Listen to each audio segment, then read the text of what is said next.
in case you're brand new here, it is to inflate and then inflate some more and create reasons to borrow more cash into existence. I don't know what else to say about this. It's out of control. Anyway, looking over at this market and the fear trade. Knee-jerk into the dollar. When you see a move like that, it's fear trade.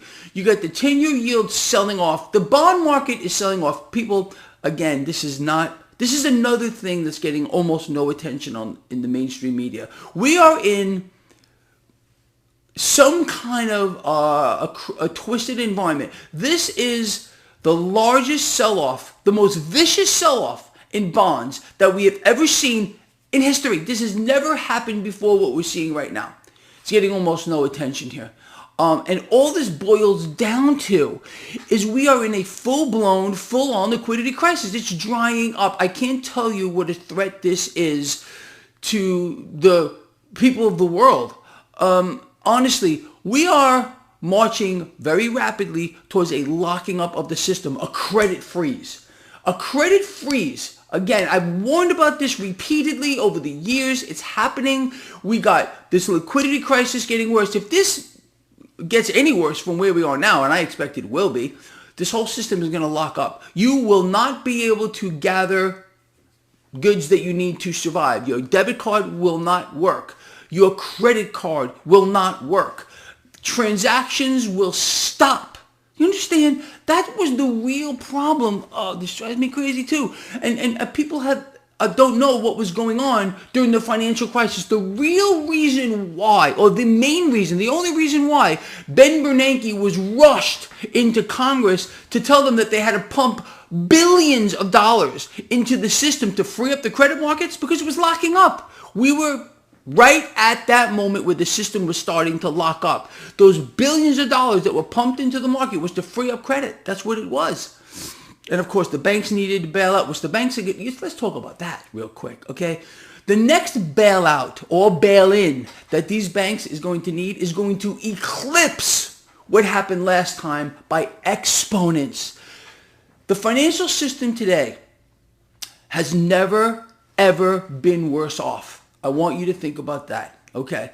We understand the problems, and I've covered this to the point of nauseum with regard to these financial institutions. And we haven't even begun to talk about the real estate issues, the commercial real estate issues that these institutions are going to face. That means you and I are in trouble like you can't believe, because we are the ones who they suck the funding out of for bailouts of banks and institutions. Let me explain this to you in another way here. Okay, last time they bailed out the banks on our backs. This time they're going to bail out nations on our backs. And it's the central banks who are responsible for every freaking thing that we're seeing here right now, people. It's not the Bidens, the Trumps, the Obamas, or anybody else here. That's the deception. It's the central banks. They're the enemy. I don't know what other way to put this. But people are being led to the slaughter because they don't know what to do. They got the PSYOP freaking propaganda ministry telling them what to do, where to look, what to think, because people can't think for themselves. I tell you, my head's going to explode one of these days, people. It really is. Stuff gets to me like you have no idea. But I hope this stuff makes sense to you. Does it make sense to you? Do you realize the U.S. Treasury is bankrupt? They have to be refunded?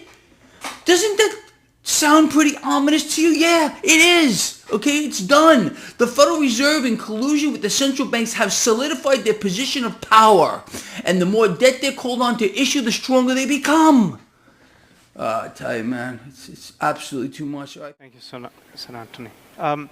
For sure, I mean, CBDC is a structural story. It's not a cyclical story. This is an evolution that, in our opinion, is inevitable. It will happen. As you said before, it's just a question of when and how, not if. In fact, I'm still surprised to see so many central bankers around the world being even skeptical about the need for CBDCs. We used to have letters written on paper with pen and posted and so on. And today everybody uses emails, of course. We used to have landlines. Today we do video calls. And in this respect, we have cash, and in the digital world, we will have CBDCs.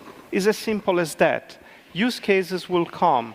The platform will be provided by the technology that they are piloting in the UK and some other parts of the world. And then, when technology is available, that will help policy implementation. Let me make two examples. Fiscal policy, monetary policy. Fiscal policy. We need to provide stimulus sometimes. If we can provide targeted stimulus, it's so much better. And the programmability of payments that is enabled by CBDCs helps that, facilitate tremendously. Monetary policy. We all have faced the problems of having a lower bound, whether it's zero or effective. It's very hard to cut rates below zero.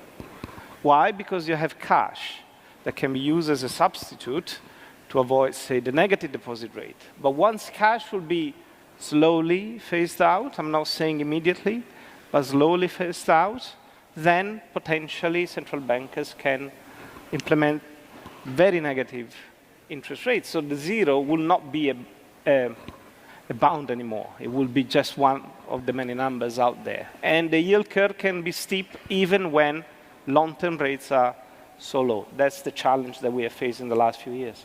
Thank you. You mentioned